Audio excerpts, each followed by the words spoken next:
এমনও রাজনৈতিক দল বাংলাদেশে আছে যারা তাদের দফার মধ্যে যুক্ত করে দিয়েছে যে তারা রেইনবো নেশন তৈরি করবে, রংধনু জাতি তৈরি করবে।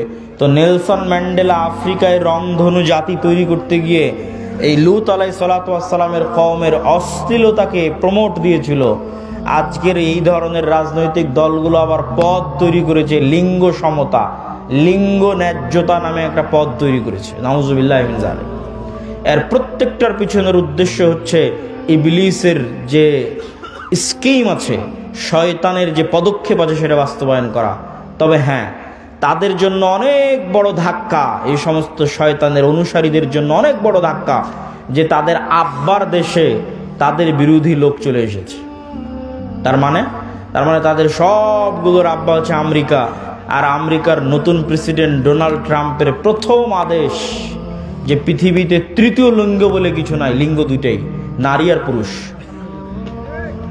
আমেরিকার জন্য ডোনাল্ড ট্রাম্পের প্রথম আদেশ। তো এত ভয়ঙ্কর আদেশ হওয়ার কারণ, এটার প্রেক্ষাপটও আপনাদের জানা থাকা উচিত। এই সমস্ত যে রাজনৈতিক দলগুলো আছে এদেরকে উত্তর দেওয়ার জন্য জানা থাকা উচিত। সেটা হচ্ছে ইলন মাস্ক। ইলন মাস্কের নিজের সন্তান তার বাপকে বলছে, ইলন মাস্কের নিজের সন্তান তার বাপকে বলছে, আমাকে যদি অপারেশন করে ছেলে থেকে মেয়েতে রূপান্তর না করা হয় আমি আত্মহত্যা করব। নাউজুবিল্লাহি মিন যালিক। ইলন মাস্ক ছেলের জীবন বাঁচাতে অপারেশনের অনুমতি দেয় আর দুনিয়ার মানুষকে বলে যে আমার ছেলে মারা গেছে, এবং তখন থেকে সিদ্ধান্ত নেয় যে এই শয়তানের এজেন্ডা আমেরিকায় উৎখাত করে ছাড়বে সে। এই যে ক্ষোভ, তার যে কষ্ট, যে সন্তান বাপের সামনে যদি এই ধরনের কথা বলে বাপের কি রকমের কষ্ট হতে পারে, এটার নাম দিয়েছে Elon Musk virus, woke virus. ওই রাগে ওই ক্ষোভে টুইটার ক্রয় করে নেয়, আর ওই রাগে ওই ক্ষোভে রাজনীতিতে যোগ দেয় এবং ডোনাল্ড ট্রাম্পের সাথে যুক্ত হয়। এই জন্য ডোনাল্ড ট্রাম্প ক্ষমতায় এসে প্রথম অধ্যাদেশ জারি করেছে, কোনো তৃতীয় লিঙ্গ বলে কিছু নাই, হয় নারী আর পুরুষ, এর বাইরে আর কিছু নাই, কোনো ট্রান্সজেন্ডার নাই, কিচ্ছু নাই। এখান থেকে আমাদের শিক্ষা নেওয়ার আছে যে আমাদের দেশে যারা অতি সেকুলার হয়ে, অতি উদার হয়ে মুসলিম দেশে রাজনীতি করবে, অথচ রেইনবো নেশনের নামে রাজনীতি করবে, লিঙ্গ সমতার নামে পদ তৈরি করে রাজনীতি করবে, এদের রাজনীতি করার অধিকার বাংলাদেশে নাই। আমি ওই দলকে নাম না নিয়ে উদাত্ত আহ্বান জানাবো যে বাংলাদেশের মানুষের মনোভাব, বাংলাদেশের মানুষের সামাজিক মূল্যবোধ বোঝার চেষ্টা করতে হবে। আল্লাহর চেয়ে শক্তিশালী কেউ নয়। আদ সামুদ জাতি ধ্বংস হয়ে গেছে, নূহ আলাইহিস সালাতু ওয়াস সালামের কওম, লূত আলাইহিস সালাতু ওয়াস সালামের কওম ধ্বংস হয়ে গেছে। অশ্লীলতা ছড়াতে চাইলে ধ্বংস হয়ে যেতে হবে। বক্তব্যের দ্বিতীয় অংশ, বক্তব্যের প্রথম অংশ শেষ, বক্তব্যের দ্বিতীয় অংশ, ইসলামী রাষ্ট্র। ইসলামী রাষ্ট্র প্রতিষ্ঠা করার বিষয়টা এখন বাংলাদেশে অন্যতম একটি আলোচিত ইস্যু। কেউ কেউ মনে করতেছে তারা ভোটের মাধ্যমে, রাজনীতি করে, গণতন্ত্রের মাধ্যমে ইসলামী রাষ্ট্র প্রতিষ্ঠা করবে। অথচ আমরা কোরআন এবং হাদিস পড়ে বুঝতেছি যে আপনি ততক্ষণ পর্যন্ত মুমিন হতে পারবেন না যতক্ষণ না আপনি তাগুতের কাফের না হবেন। আপনি ততক্ষণ মুমিন হতে পারবেন না যতক্ষণ না আপনি নিজেকে কাফের বলে ঘোষণা করবেন যে আমি তাগুতের কাফের। কে ঘোষণা করেছিল? ইব্রাহিম আলাইহিস সালাম ঘোষণা করেছিল, কাফারনা বিকুম, তোমাদের কাফের, তোমাদের মূর্তির কাফের। ইব্রাহিম আলাইহিস সালাম ঘোষণা করেছিলেন তোমাদের কাফের, তোমাদের মূর্তির কাফের, এবং তিনি তার জাতির শিরক থেকে নিজেকে মুক্ত ঘোষণা করেছিলেন। এই জন্য আল্লাহ কোরআনে বলেছেন, আমাই ইয়াকফুর বিত্তাগুত, আগে তাগুতকে অস্বীকার করতে হবে, কাফের হতে হবে, ওয়ুমিন বিল্লাহ, তারপরে আল্লাহর উপর ঈমান আনবেন। আপনি যদি বলেন যে আমি রাষ্ট্রে ইসলাম প্রতিষ্ঠা করতে চাই, তো রাষ্ট্রে ইসলাম প্রতিষ্ঠার সবচেয়ে বড় শত্রু যেগুলো, এগুলোর কাফের হতে হবে। তো রাষ্ট্রে ইসলাম প্রতিষ্ঠার সবচেয়ে বড় শত্রু হচ্ছে গণতন্ত্র, রাষ্ট্রে ইসলাম প্রতিষ্ঠার সবচেয়ে বড় শত্রু হচ্ছে সমাজতন্ত্র, রাষ্ট্রে ইসলাম প্রতিষ্ঠার সবচেয়ে বড় শত্রু হচ্ছে সেকুলারিজম, ধর্মনিরপেক্ষ মতবাদ। মানুষ বলে গত 16 বছর অমুক এটা করেছে, গত 16 বছর অমুক এটা করেছে। এইটা কেন কেউ বলে না গত 16 বছর কি দেশ ইসলামী আইন অনুযায়ী চলতো? কথা বলেন, ইসলামে আইন অনুযায়ী চলতো? গত 16 বছর দেশ চলতো গণতান্ত্রিক নিয়ম অনুযায়ী, তাই নয় কি? গত 16 বছর দেশ চলতো ধর্মনিরপেক্ষ মতবাদ অনুযায়ী। তাহলে গত 16 বছরে আয়নাঘর কোনো ব্যক্তি তৈরি করেনি, গণতন্ত্র নিজে তৈরি করেছে। গত 16 বছর হাজারো লক্ষ মানুষকে গুম কোনো ব্যক্তি করেনি, ধর্মনিরপেক্ষ মতবাদ নিজে খুন এবং গুম করেছে। কিন্তু এইটা মুসলমানদের বুঝতে দেওয়া হয় না। মুসলমানদের সামনে একটা মূলা ঝুলিয়ে দেওয়া হয়, যখনই সিস্টেম কাজ করে না তখন ওই সিস্টেমের যে প্রধান থাকে ওর উপর রাগ উঠিয়ে দেওয়া হয়, তারপরে প্রধান যখন সরে যায় রাগ শেষ, সিস্টেম তো ওটাই আছে। আপনাকে বুঝতে হবে যে গুণ খুম আয়নাঘর সিস্টেম তৈরি করেছে, গণতান্ত্রিক সিস্টেম তৈরি করেছে, সেকুলার সিস্টেম তৈরি করেছে। এই সিস্টেম যদি থাকে জুলুম থাকবে, এই সিস্টেম যদি থাকে অন্যায় অবিচার থাকবেই থাকবে।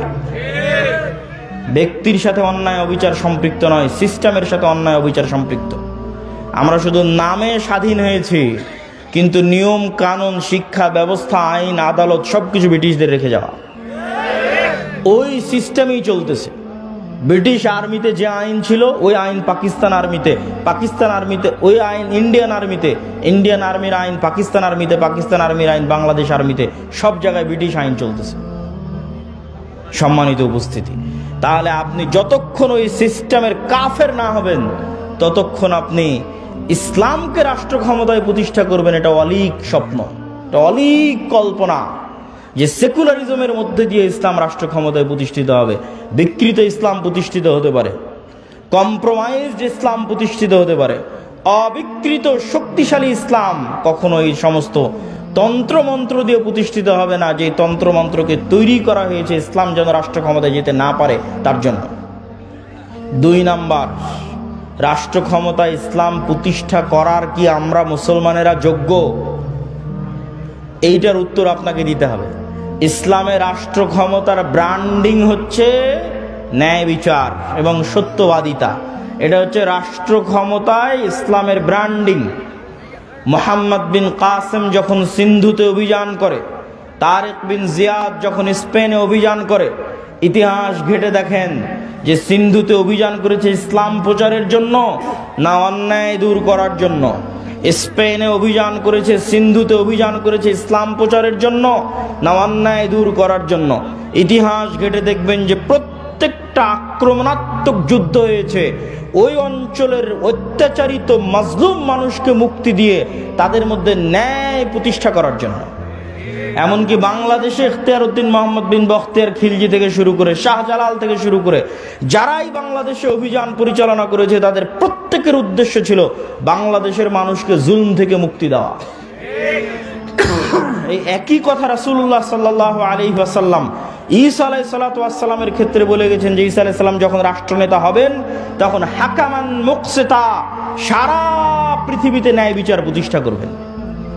এটা হচ্ছে ইসলামের ব্র্যান্ডিং, যে ইসলাম রাষ্ট্র ক্ষমতায় গেলে ন্যায় বিচার প্রতিষ্ঠা হবে। তাহলে প্রশ্ন হচ্ছে, মুসলমান যদি নিজে ন্যায়পরায়ণ না হয় কিভাবে সে রাষ্ট্র ক্ষমতায় ন্যায় বিচার প্রতিষ্ঠা করবে? আপনাকে আমি আরো উদাহরণ দিয়ে বুঝাই, এখানে আপনারা উপস্থিত আছেন, উদাহরণগুলো বুঝবেন। বাবা মারা গেছে, বোন বাবার সম্পত্তিতে যা সম্পদ পাবে আপনি ন্যায়ের সাথে সেটি বুঝিয়ে দিয়েছেন কিনা? প্রশ্ন, আপনি আপনার আশেপাশের পাড়া প্রতিবেশী সবার দিকে তাকিয়ে দেখেন যে সে ন্যায়ের সাথে বুঝিয়ে দিয়েছে কিনা।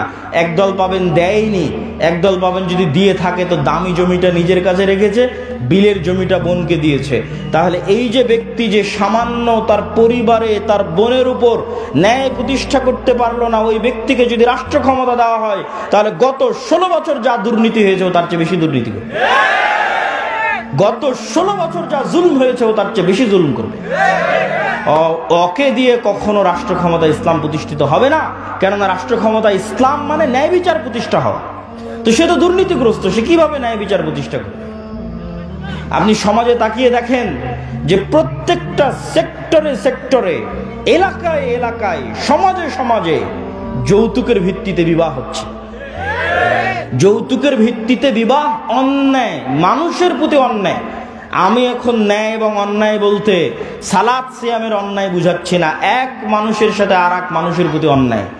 তো যে যৌতুকের ভিত্তিতে যেই পরিবার বিবাহ করছে, যৌতুকের ভিত্তিতে যেই বিবাহে পুরো এলাকা, পুরো গ্রাম, কাজী, আলেম, হুজুর, হাজি সব অংশগ্রহণ করতেছে, এই আলেম, এই কাজী, এই হুজুর আর এই বিবাহকারী পাত্র আর এই বিবাহকারী ছেলেপক্ষ, এদেরকে রাষ্ট্র ক্ষমতায় দেওয়া হলে এরা গত 16 বছরের চেয়ে বড় দুর্নীতিবাজ হবে। কেন? ও সামান্য একটা মেয়ের প্রতি ন্যায় করতে পারছে না, সামান্য তার স্ত্রীর প্রতি ন্যায় করতে পারছে না, তাহলে এটা কেমনে সম্ভব যে সে রাষ্ট্র ক্ষমতায় বসে 16 কোটি 18 কোটি মানুষের প্রতি ন্যায় করবে? অসম্ভব। তো এই জন্য যদি মুসলমানেরা বলে যে আমাদের রাষ্ট্র ক্ষমতা দরকার, তাহলে মুসলমানদেরকে আগে উন্নত পার্সোনালিটি, উন্নত ব্যক্তিত্ব এবং ন্যায় পরায়ণ যে ব্যক্তিত্ব যা নবীদের ছিল, যা রাসূলদের ছিল, সেই ন্যায় পরায়ণ ব্যক্তিত্ব অর্জন করতে হবে, ন্যায় বিচার প্রতিষ্ঠা করার সক্ষমতা অর্জন করতে হবে। আপনি ইসলামী দলে যান, সংগঠনে যান, মসজিদে যান, মাদ্রাসায় যান, যত বিভেদ বিভক্তি আছে সেখানে যান, প্রত্যেকটা জায়গায় দেখবেন অন্যায় জড়িত। ইসলামী দলের আমির ওই কর্মীকে পদ দিয়েছে যে বেশি চামচামি করে, আর যে রাত দিন পরিশ্রম করেছে ওকে বের করে দিয়েছে। তাহলে সে তার দলে ন্যায় প্রতিষ্ঠা করতে পারেনি, ও রাষ্ট্রে কিভাবে ন্যায় প্রতিষ্ঠা করবে? জালেম। জুলম কখনো ইসলামী রাষ্ট্রের মানদণ্ড হতে পারে না, ন্যায় ইসলামী রাষ্ট্রের মানদণ্ড। আর সত্যবাদিতা, আপনি মুসলমানদের কাছে যান, ইউরোপ এবং আমেরিকায় বসবাসরত মুসলমান, অধিকাংশ মুসলমান তাদের কাফের রাষ্ট্রের কাছে, খ্রিস্টান রাষ্ট্রের কাছে মিথ্যা বলে অতিরিক্ত টাকা নিচ্ছে। মুসলমান মিথ্যা বলছে, সে নামাজ পড়ে, বলছে আমি কালেমা পড়ি, আশহাদু আল্লা ইলাহা ইল্লাল্লাহ বলে, আশহাদু আন্না মুহাম্মাদার রাসূলুল্লাহ বলে, কিন্তু সেই মুসলমান মিথ্যা বলছে আর এক কাফেরের কাছে একটু টাকা বেশি নেওয়ার জন্য পুরো জীবনটা মিথ্যার উপর পার করে দিচ্ছে। আপনাদের এই নরসিংদী, নারায়ণগঞ্জ, রূপগঞ্জ অঞ্চলেও যেহেতু কিছুদিন থেকে থাকা হচ্ছে, সেহেতু দেখতেছি নির্বাচনের সময় মানুষ 2 এমপি পদপ্রার্থীর থেকে টাকা নিয়ে বলেছে তাকে ভোট দিবে। তার মানে সে মিথ্যুক।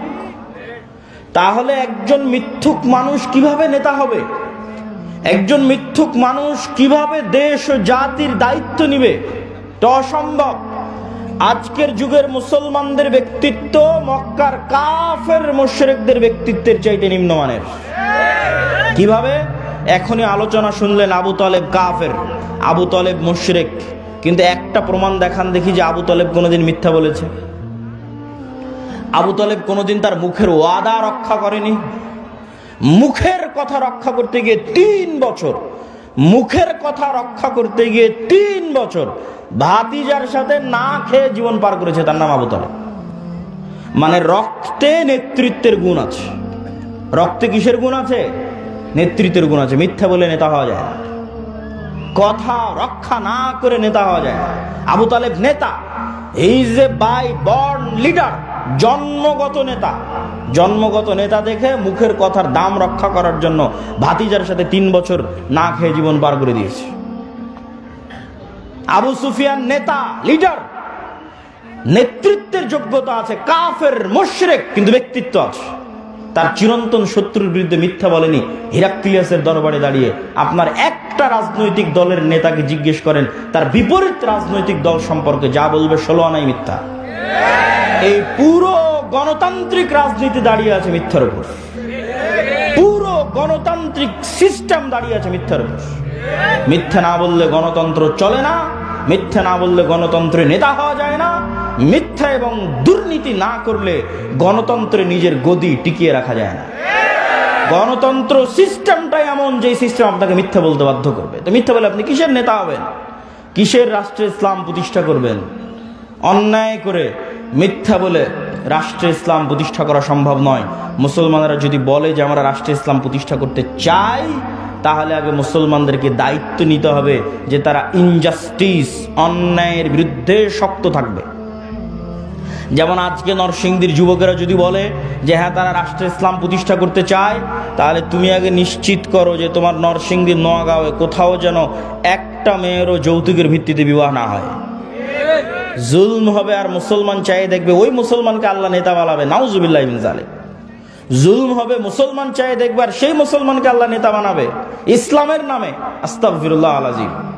তুমি যদি বলো রাষ্ট্রে ইসলাম প্রতিষ্ঠা করতে চাই, তো ওখানে মৃত্যুবরণ করেছে, ওই মৃত্যুর জানাজায় উপস্থিত হয়ে ওর মেয়েকে তার সম্পত্তি বুঝিয়ে দিতে বাধ্য করে তারপর উঠে আসো। ডিসেন্ট্রালাইজেশন, কেন্দ্রীয় রাষ্ট্র ক্ষমতাকে ডিসেন্ট্রালাইজেশন করো, বিকেন্দ্রীকরণ করো, নিজের পরিবার নিজের সমাজে ন্যায় প্রতিষ্ঠা করো। একবার ন্যায় প্রতিষ্ঠা করার সংগ্রামে নেমে গেলে আল্লাহ তোমাকে রাষ্ট্র ক্ষমতা এমনি দিয়ে দিবে ইনশাআল্লাহ। কেননা তখন তুমি যোগ্য বিবেচিত হয়ে যাবা, সত্যবাদী ব্যক্তি, ন্যায় প্রতিষ্ঠাকারী ব্যক্তি আল্লাহর দরবারে যোগ্য বলে বিবেচিত হবে নেতা হওয়ার।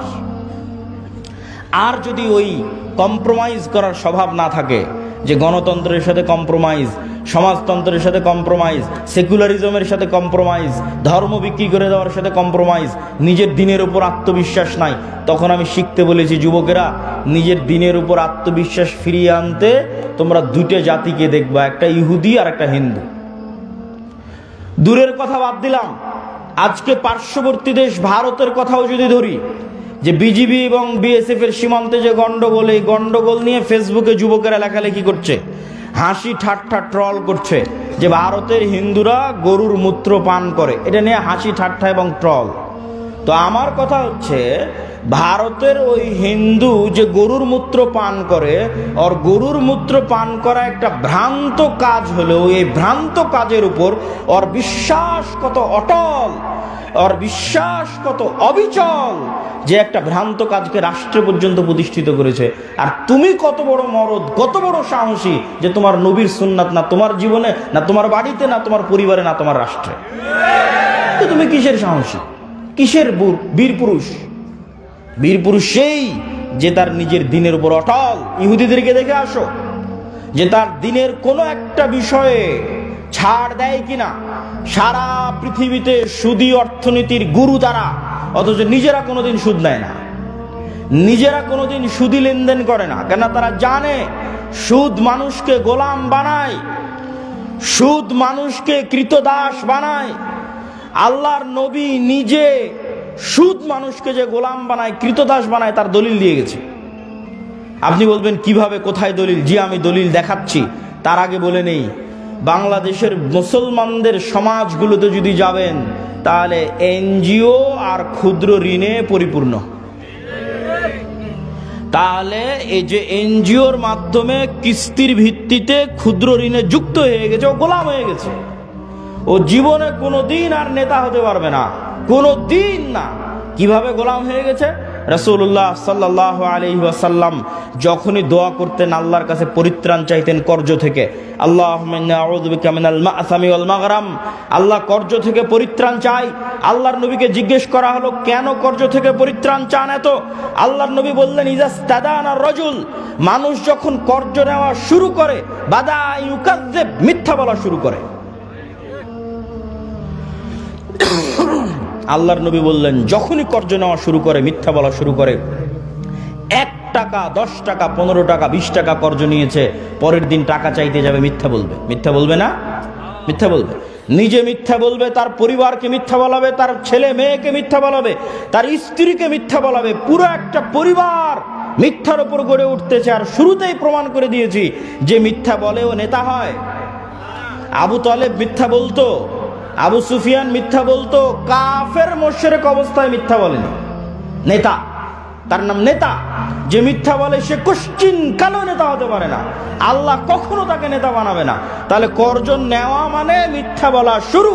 পুরো একটা পরিবার যখন মিথ্যার উপর চলে, তখন ওই পরিবার থেকে কোশ্চেন কালো না তারেক বিন জিয়াদের জন্ম হবে, না ওমর ইবনুল খাত্তাবের জন্ম হবে, না মোহাম্মদ বিন কাসেমের জন্ম হবে। নেতার জন্ম হবে না, গোলামের জন্ম হবে, কৃতদাসের জন্ম হবে।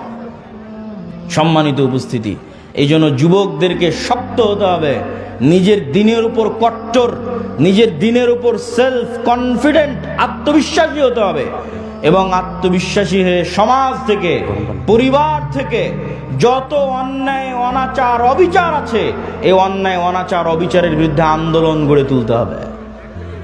এই আন্দোলন করেছিল তিতুমির, এই আন্দোলন করেছিল হাজী শরীয়তুল্লাহ, এই আন্দোলন করেছিল সৈয়দ আহমদ ব্রেলভি, এই আন্দোলন করেছিল শাহ ইসমাইল শহীদ। অন্যায়ের বিরুদ্ধে আন্দোলন করেন, অন্যায়ের বিরুদ্ধে আন্দোলন আপনাকে রাষ্ট্র ক্ষমতায় পৌঁছে দিবে। আল্লাহ সুবহানাহু ওয়া তাআলা কবুল করুক, আল্লাহুম্মা আমিন। বক্তব্যের শেষ পয়েন্ট হচ্ছে দীর্ঘমেয়াদী পরিকল্পনা। সংক্ষিপ্ত 5 বছর 2 বছর হুজুগে পরিকল্পনা, রিয়্যাক্ট করা, এটা দিয়ে কোশ্চেন কালো আপনি রাষ্ট্র ক্ষমতায় যেতে পারবেন না। মুসলমানদের সবচেয়ে বড় সমস্যা হচ্ছে তারা রিয়্যাক্ট করে, তারা অ্যাক্ট করা জানে না। রিয়্যাক্ট কি আর অ্যাক্ট কি আপনাকে বুঝাই। রিয়্যাক্ট আর অ্যাক্ট হচ্ছে আপনি খাচ্ছেন, দাচ্ছেন, ঘুরছেন, ফিরছেন, আড্ডা দিচ্ছেন, হঠাৎ করে শুনলেন বাংলাদেশের রাষ্ট্রের সংবিধানে ইসলাম নাই। হঠাৎ করে একদিন শুনলেন, শোনা মাত্র রাস্তায় ঝাঁপিয়ে পড়ে বললেন লিল্লাহি তাকবীর, আল্লাহু আকবার। এটার নাম রিয়্যাক্ট। আর অ্যাক্ট কি? যে ওই রাষ্ট্র থেকে ইসলাম সরিয়েছে, ও 50 বছর থেকে প্ল্যান করছে কবে সরাবে। 50 বছর থেকে প্ল্যান করছে। আপনার প্ল্যান কয়দিনের? আপনি তো শুনলেন, লাফিয়ে পড়ে গেলেন লিল্লাহি তাকবীর, আল্লাহু আকবার বলে, ওই পর্যন্তই শেষ। পরিকল্পনা নাই, কার্যক্রম নাই, শক্তিশালী প্রতিষ্ঠান নাই। 5ই আগস্টে তো লক্ষ লক্ষ কোটি কোটি জনগণ ছিল, তো কোটি কোটি জনগণের সরকার তৈরি হয়নি কেন? এনজিওর সরকার কেন তৈরি হয়েছে?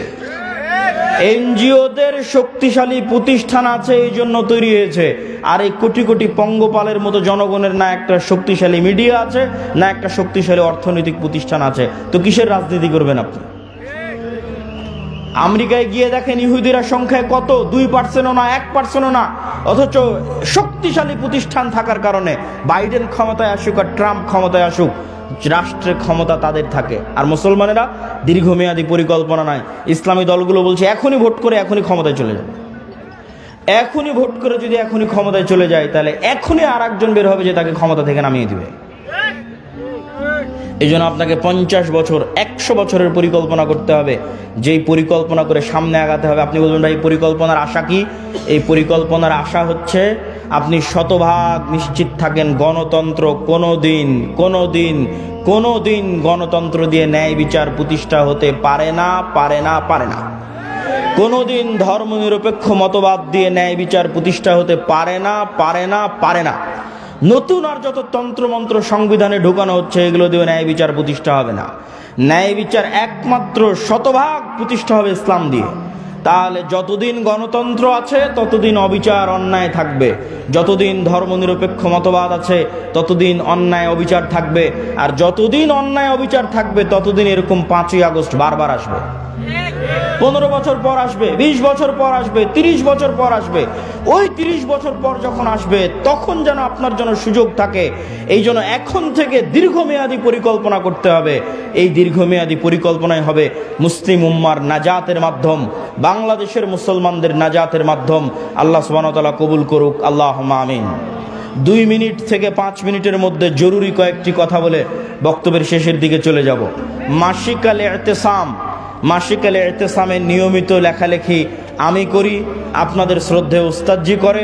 মাসিক আল ইতিসামের ফতোয়া দেশ বিদেশের বড় বড় আলেমদের মাধ্যমে সম্পাদিত হয়। মাসিক আল ইতিসামের সম্পাদকীয় আমি নিজে লিখি। এই মাসের সম্পাদকীয় আছে সিরিয়ার উপরে, দামেস্ক বিজয়ের উপরে। মাসিক আল ইতিসাম পড়ার চেষ্টা করবেন।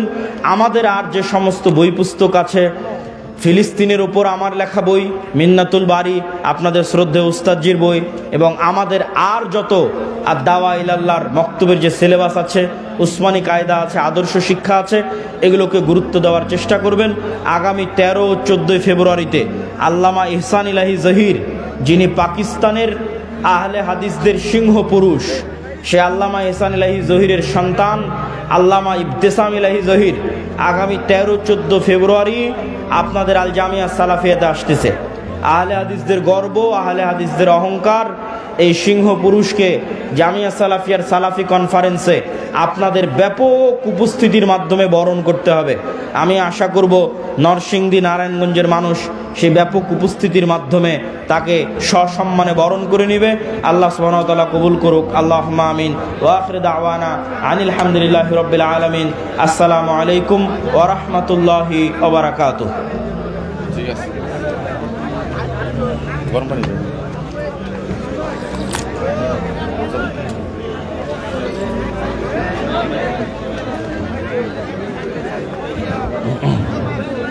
মাশাআল্লাহ আমাদের আব্দুল্লাহ ভাই আমাদের মাঝে অত্যন্ত চমৎকার সত্যবহ গুরুত্বপূর্ণ আলোচনা পেশ করেছেন।